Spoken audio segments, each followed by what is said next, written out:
Hello all, I am Lavanya. Welcome to Swar Yoga channel. This is part 2 of our special series Mahakali. Mahakali is the first and highest of all Mahavidyas. She is the root from which all other Mahavidyas arise, like Tara, Bhuvaneshwari, Bagalamukhi. She is the Adya, the first. She is mother of all Mahavidyas. Mahakali is the primordial power of time and death. She is Kala Tattva, the power of time itself. She is Maharatri, the great night. Mahakali is responsible for birth and death of every single thing in this existence. She is the force that makes the wheel of time turn. She exists outside the time. She is the primordial force that was there before the universe began, and she is the only one that will remain even after everything ends. This is beautifully described in the 9th chapter of Devi Mahatmya. Salutations to you who in the form of minutes and moments, other divisions of time, brings change about all things. This is a deep scientific truth. Change is the only constant thing in our world, and change is simply the moment of time. Every second that passes is actually our power at work. By controlling these tiny divisions of time, she has the power to evolve the soul or destroy the universe. She is the ultimate reality. We often think Lord Vishnu as all-powerful preserver of the universe. But even Lord Vishnu is subject to Mahakali's power. In the very first chapter of Devi Mahatmya, written over 1500 years ago, there is a startling secret. That is, Kali is Nidra Devi, the power of cosmic sleep. At the dawn of creation, Lord Vishnu was sleeping on the cosmic ocean. While he slept, two demons, Madhu and Kaitaba, emerged from his earwax and threatened Lord Brahma, who is the creator. Brahma got trapped. He tried to wake Vishnu, but he couldn't. Why? Because Vishnu was under the unbreakable spell of Yoga Nidra. Yoga Nidra is the great goddess in the form of great sleep. So Brahma prayed to the goddess. Only when Mahakali withdrew her power from Vishnu's body did his eyes finally open. Only by her grace did he wake up, rise and destroy the demons. This tells us that she is the power behind gods. Now let's look at the iconography of Mahakali. Her appearance is a physical representation of universe's most complex laws. She is depicted as jet black. This is not just a color. It represents the infinite space of the cosmos. It is absence of light. Kali is black because she is too deep for the human mind to grasp. Just as all colors disappear into black, bad and ugly, light and dark dissolve into her. Her three eyes represent her absolute mastery over past, present and future. She is often depicted with long lolling out tongue, often dripping with blood. This represents the Rajas, activity or passion being controlled by Sattva, the white fangs. Her lolling tongue represents her insatiable desire to destroy the demons. She carries a sword which doesn't kill people, it kills the eye maker. It is Jnana, which is divine knowledge. The head she carries is the ego dripping with life blood of our attachments. Around her waist, she wears a skirt of severed arms. This represents our karmas and actions. So she takes all our work and efforts and ties to her to liberate us from cause and effect. She is often seen dancing on Shiva's chest. It represents that Shiva, whose consciousness is inert and silent without energy, that is Kali. So Shiva is pure consciousness, limitless but inert. While Mahakali is the Shakti, Prana Shakti that activates Shiva. So without Prana Shakti, he is Shava, the corpse. By worshipping her, we can reconcile all dualities. Within her darkness, light, dark, truth, false, ignorance, everything dissolves. All dualities will dissolve within her. So she represents this Advaita. She also wears the garland of 50 severed heads.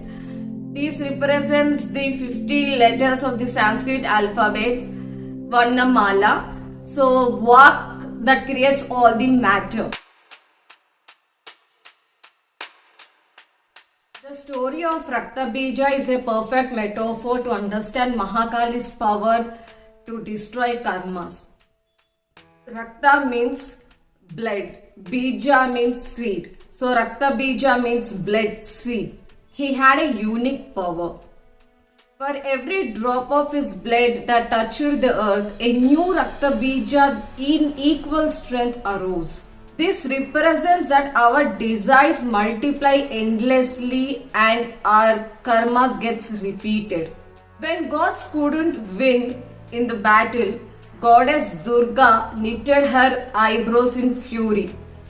From her third eye, goddess Kali sprang. She just didn't kill the demons. She stretched her tongue across the earth, drinking every drop of his blood. This shows that she has the ability to swallow the seeds of our desires before it can manifest. She absorbs the root of our karmas. But after the battle, her intoxication with destruction shook the universe. To save the world, Lord Shiva lay down in her path. When she stepped on her husband, she realized her ferocity and stuck her tongue out in embarrassment. To worship Mahakali is to face your own ego. She is mother of all Veeras. A Veera is someone who doesn't fight others. He has the bravery to fight the negative tendencies within himself, like jealousy, anger, ego. Mahakali is known for karma acceleration. She takes all the karmas intended for decades and condenses into a very short, intense period of transformation. She doesn't give you what you want. She takes away what you're not. It is a spiritual blow that shatters your illusion. So when she gives karmic blows, it is to create a shift in your consciousness. That's why even Lord Yama, who is the Lord of the death itself, fears her. That's why many people are afraid of her. But for a spiritual seeker, she is the ultimate liberator.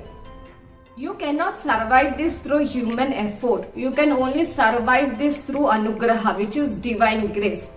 To truly worship her, we must transcend the lower three chakras where jealousy, competitiveness, anger resides. She breaks the limitations of the 6 chakras. So one must be able to overcome jealousy, ego, anger in order to truly see her. You must be steady in your heart to sustain the fire that she brings you. In astrology, Mahakali is linked to Saturn. Saturn is a planet which gives suffering, which represents time, discipline, karmas. So through the worshipping Mahakali, one can navigate the karmic blows of difficult Saturn period.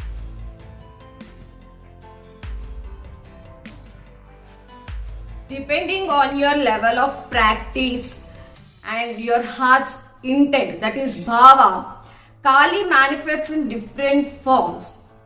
As Bhadra Kali, Bhadra means protective and gentle. She was a protector of Daksha Yajna.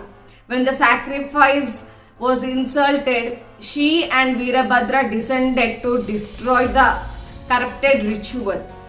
So she is fierce in battle but gives a shield of grace to her devotees. She is predominant in South India. Next we have Guhya Kali. Guhya means hidden. She is the most secret form of the goddess described in Tantra Sara. She has 8 faces and 28 arms. She is the serpent Kali, often linked to the hidden movements of the Kundalini in the spine. And there is Dakshina Kali. She is the most human friendly form. She is called Dakshina because Yama lives in south. So when Yama sees her, he flees in terror. By worshipping her, one can conquer the fear of death itself. She stands on her left foot forward. And we have Smashana Kali. She resides in a place where the body turns into dust, that is cremation ground. So she lives in taboo places or hidden where the society fears. So she represents that divine is everywhere, even in Smashana. So she teaches us the ultimate reality that our physical forms are temporary. The energy of the Kali is condensed into a single seed, cream. Let's break this vibration. Karaka represents Brahma Shakti, Brahmi Shakti, Saraswati Shakti. Rakara represents the Agni Shakti, Lakshmi. Ikar represents Kali Shakti. Kri, that is with Bindu, represents Trishakti, the Shakti of this three. So, Cream is Mahakali. She is the creator, preserver and the destroyer. So Kali's Bij Mantram is used for destroying negativity, protection, Kundalini awakening and liberation. Mahakali's consort is Mahakala Bhairava. He is a fierce manifestation of Lord Shiva. He represents the ultimate power over time and death.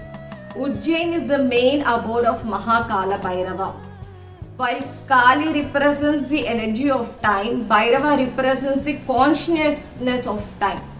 Together, they represent the inseparable union of energy and consciousness. Together, they dissolve fear, destroy ego and ignorance, protect cosmic order, and guide sincere seekers to travel beyond karma and death and giving moksha. Sri Ramakrishna Paramahamsa is a profound modern example of how his relationship with Mother Kali is not just worship. It was total vanishing of this self into her. His life is a testament to show that Mahakali is not just a concept but a living entity. He was so intense in his devotion that he couldn't bear a single moment without her, eventually getting a darshan where the whole physical world dissolved into ocean of luminous consciousness. He didn't approach Kali for personal gain. He approached with Balaka Bhava, that is, attitude of a small child towards his mother. For the rest of his life, he remained in the state of Bhava Samadhi, talking and playing with his mother like how a child does. He proved that God is not a concept to be debated but an experience to be lived. He proved that when you vanish into the mother, you don't disappear, you become universal. He became famous not because he won the world, but because he gave himself up to the one who owns the world. Thank you so much for watching this video. If you like it, please give a thumbs up and please write something in the comment section. Namaste.